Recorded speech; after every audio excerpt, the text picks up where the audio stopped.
Hello students, class 12 की physics विषय के अंतर्गत मैं आप सभी लोगों को न्यूमेरिकल्स की सीरीज में वैद्युत चलन चैप्टर के महत्वपूर्ण प्रश्नों को सॉल्व करा रहा था, जो भी आपके आंकिक प्रश्न थे। और आज उसी क्रम में हमारी इस चैप्टर की दूसरी या तीसरी क्लास है। तो इसमें आप लोगों को हम बहुत ही महत्वपूर्ण न्यूमेरिकल बताएंगे। तो आप सभी से रिक्वेस्ट है कि आप क्लास को अंत तक जरूर देखिएगा। यदि आप अपने बोर्ड एग्जाम की बेस्ट तैयारी कर रहे हैं तो ये क्लास आप सभी के बोर्ड एग्जाम के लिए बहुत ही ज़्यादा इंपॉर्टेंट है, ठीक। क्योंकि इसमें मैंने बहुत ही सिलेक्टेड प्रश्नों को लिया है। बोर्ड एग्जाम में यहाँ से एक नया क्वेश्चन आना है। जैसे देखिए, आज की क्लास का जो पहला प्रश्न है वो आपका है 5 ओम के एक मोटे तार को पतले तार में खींचा जाता है। मोटे तार को एक पतले तार में खींचा जाता है, जाहिर सी बात उसकी लंबाई बढ़ेगी, जिससे इसकी लंबाई 3 गुनी हो जाती है। तो इसका नया प्रतिरोध क्या होगा?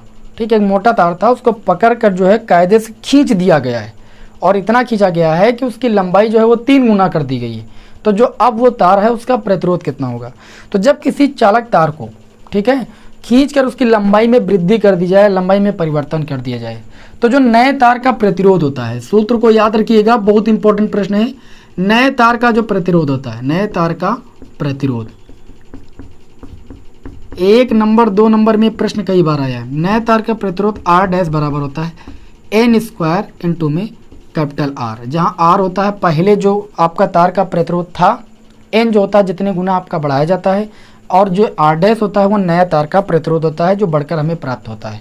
तो जब हमें नए तार का प्रतिरोध निकालना होगा, जैसे 3 गुना बढ़ा दिया गया, तो हम यहाँ पर 3 का स्क्वायर कर देंगे। और पहले चालक तार का प्रतिरोध था कितना? तो पहले चालक तार का प्रतिरोध था भाई 5 ओम। मतलब पहले आपको ये दिया गया था कि R बराबर भाई 5 ओम है। कितना है? R बराबर 5 ओम, ये पहले से दे रखा था तो रख दिया मैंने। तो नए चालक तार का प्रतिरोध आ जाएगा 3 का स्क्वायर 9 और गुणे में 5, तो ये R डैश बराबर आपका आ जाएगा भाई 45 ओम।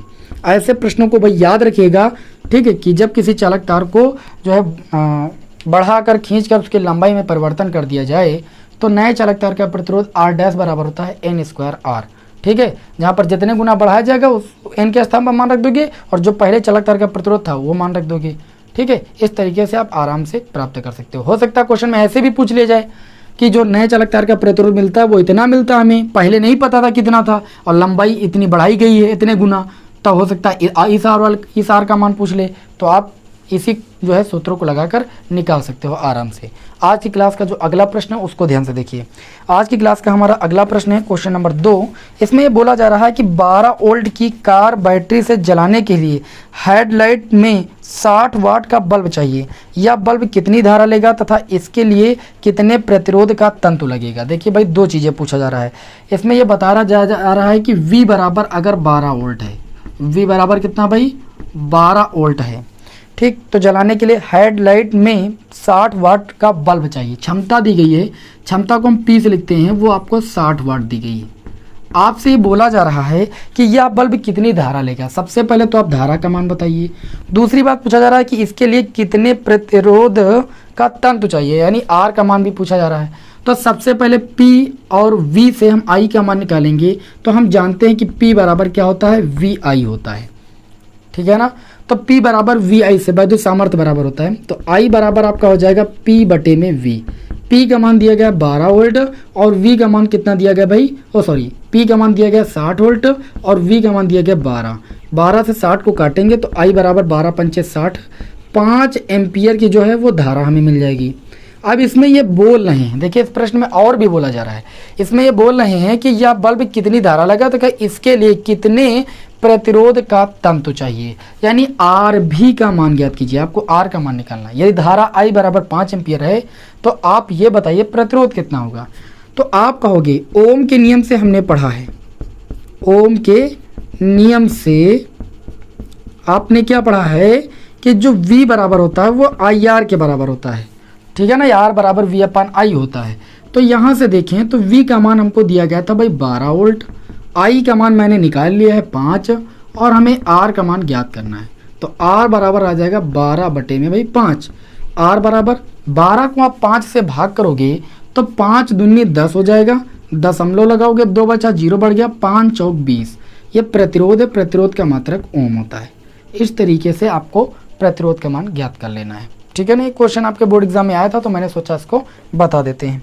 आज की क्लास का हमारा अगला प्रश्न, प्रश्न संख्या 3। Very very most important, board exam में भी पूछा गया है और काफ़ी बार बोर्ड एग्जाम में आया है और दिमाग को घुमा देता है, क्योंकि काफ़ी विद्यार्थी कंफ्यूज हो जाते हैं इस प्रश्न को देखकर।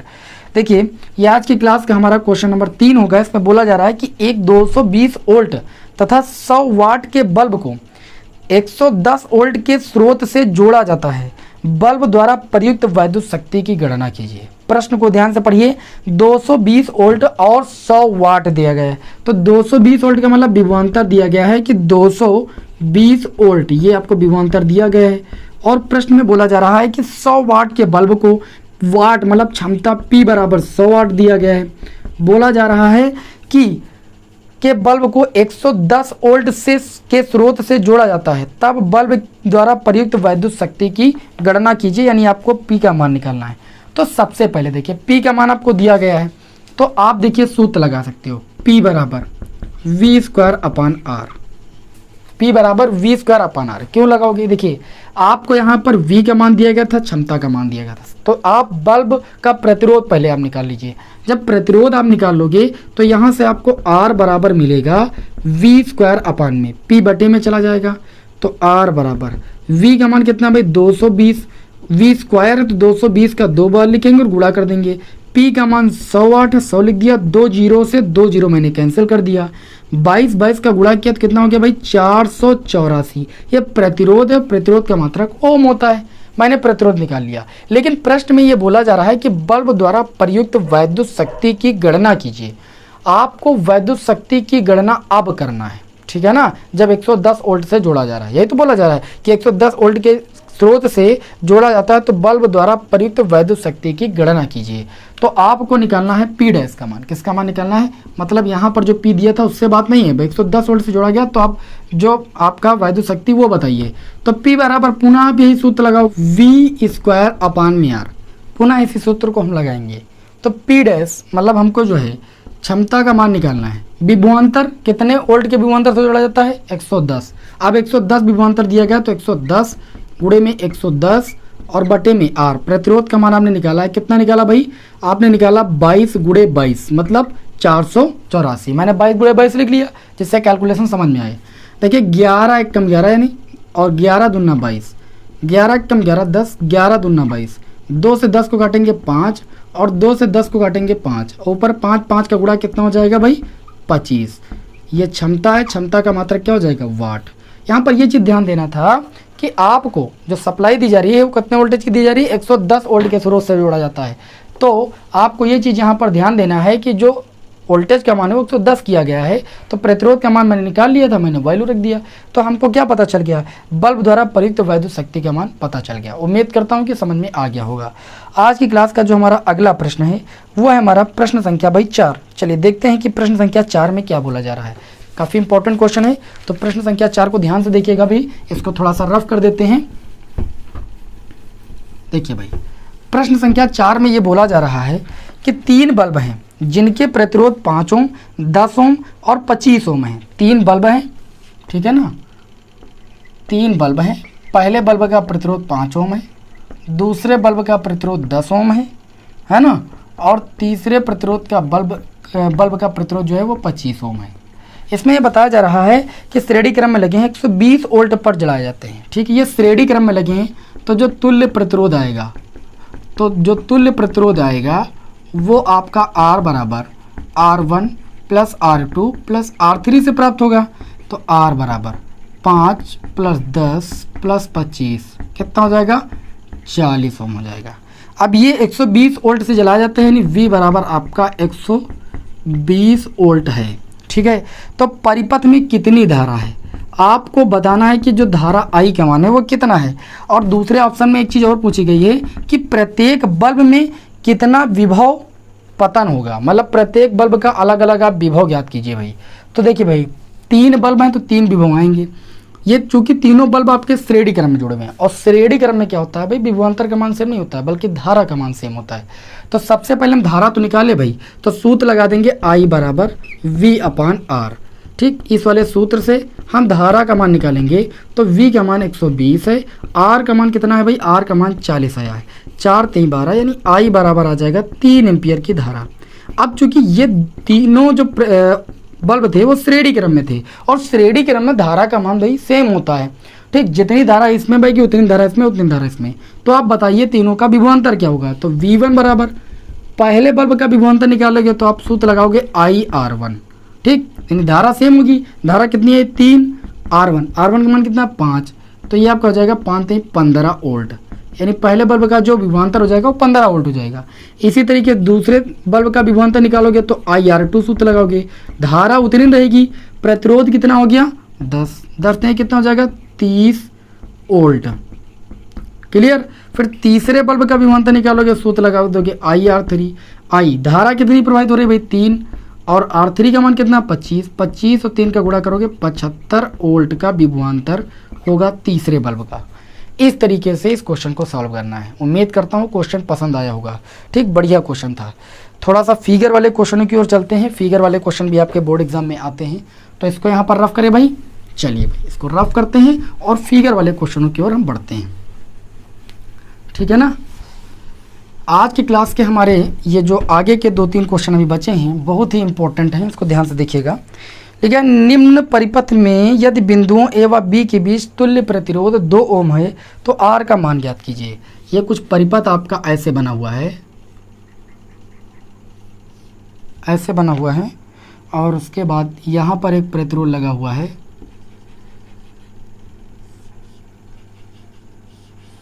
ठीक, और ये ऐसे गया भाई,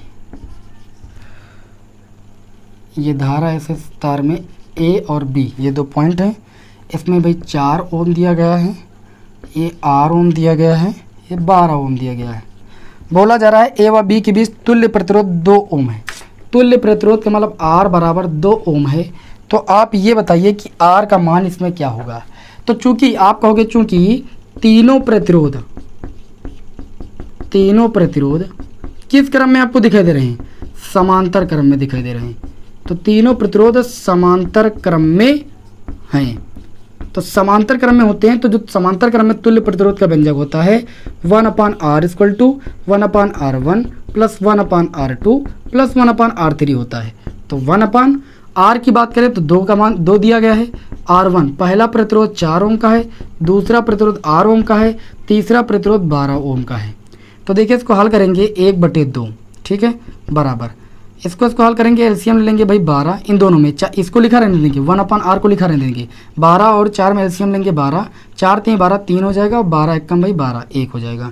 1/2 बराबर 3 1 कितना हो जाएगा 4/12 + 1/R।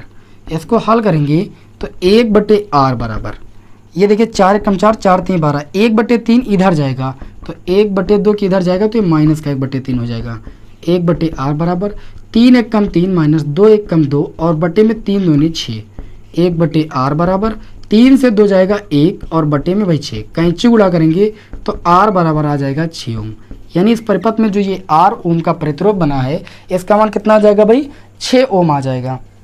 ठीक है ना। चित्र वाले न्यूमेरिकल समझ में आ रहे होंगे। एक और प्रश्न लेते हैं। लिखा है निम्नांकित परिपथों में प्रदर्शित आंकड़ों से बिंदुओं ए व बी के बीच विभवांतर ज्ञात कीजिए। ये कुछ ऐसा फिगर बना है, इसको बनाते हैं आपके समक्ष, और इसको देखिएगा कैसे जो है इस क्वेश्चन को हल करोगे, है ना।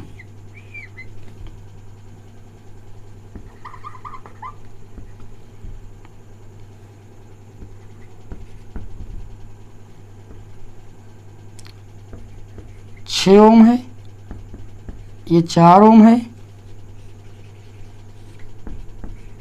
और ये आपका 3.6 ओम है, और 2 एम्पियर की धारा भाई बह रही। ये भी चित्र में दिखाया गया है। ठीक है। बताया ये जा रहा है कि बिंदु ए व बी के बीच आप विभवांतर ज्ञात कीजिए। ये बिंदु ए है और ये बिंदु बी है। तो बिंदु ए व बी के बीच विभवांतर ज्ञात करने के लिए बिंदु ए व बी के बीच आपको प्रतिरोध का मान पता होना चाहिए, तुल्य प्रतिरोध का मान, और बिंदु ए व बी के बीच आपको कुल धारा का मान पता होना चाहिए। ठीक। तो हम पहले क्या निकालेंगे, ये लिखेंगे बिंदुओं ए व बी के बीच क्या निकालेंगे, तुल्य प्रतिरोध। पहले क्या निकालेंगे भाई, तुल्य प्रतिरोध का मान निकालेंगे। तो तुल्य प्रतिरोध का मान निकालने के लिए पहले ये 2 प्रतिरोध देख रहे हैं, है ना। तुल्य प्रतिरोध के लिए क्या करेंगे हम, 4 और 6 ओम को, 4 ओम व 6 ओम को किस क्रम में लेने पर भाई? समांतर क्रम में लेने पर, समांतर क्रम में लेने पर। अब समांतर क्रम का सूत्र क्या होता है भाई? 1/r इक्वल टू 1/r1 यानी 6, 1/r2 का मतलब 4। ये आपका देखिए 12 एलसीएम मिल जाएगा, 6 दूनी 12, 4 3 12, ये 5 आपका 12 आ जाएगा। 1/r बराबर 5/12, तो r बराबर आपका आ जाएगा 12/5। इसको भाग करोगे 5 दूनी 10, 2 बचा 5 चौक 20, ये आपका 2.4 ओम आ जाएगा। इन दोनों का तुल्य प्रतिरोध 2.4 ओम आया है। 2.4 और 3.6 ये दोनों आपस में पुनः श्रेणी क्रम में हो जाएंगे। तो लिखेंगे तब परिपथ का कुल प्रतिरोध कितना हो जाएगा? ये जो आया है दोनों को हल करने पर 2.4 और ये 3.6, दोनों श्रेणी क्रम में। श्रेणी क्रम का तुल्य प्रतिरोध योग से प्राप्त होता है, तो 2.4 और 3.6 यानी R1 + R2 कर लेंगे, तो यहाँ से हमें R का मान मिल जाएगा 6 4 10, 3 2 5 1 कितना 6, ये टोटल 6 ओम मिल जाएगा। इस परिपथ का जो कुल प्रतिरोध हुआ वह 6 ओम हुआ। इस परिपथ में प्रवाहित जो कुल धारा थी वो कितनी थी? आप देख सकते हो 2 एम्पियर थी।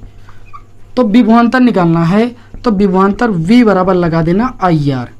I का मान है 2, R का मान है 6, टोटल 12 वोल्ट का विभवांतर आपको यहाँ से मिल जाता है इस परिपथ का।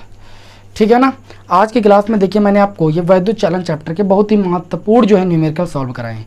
उम्मीद करता हूँ कि क्लास आपको पसंद आई होगी। तो क्लास पसंद आई तो क्लास को लाइक कर दीजिएगा, चैनल पर नए हो तो सब्सक्राइब जरूर कर दीजिएगा। मिलते हैं आपको नेक्स्ट वीडियो में। जय हिंद, वंदे मातरम।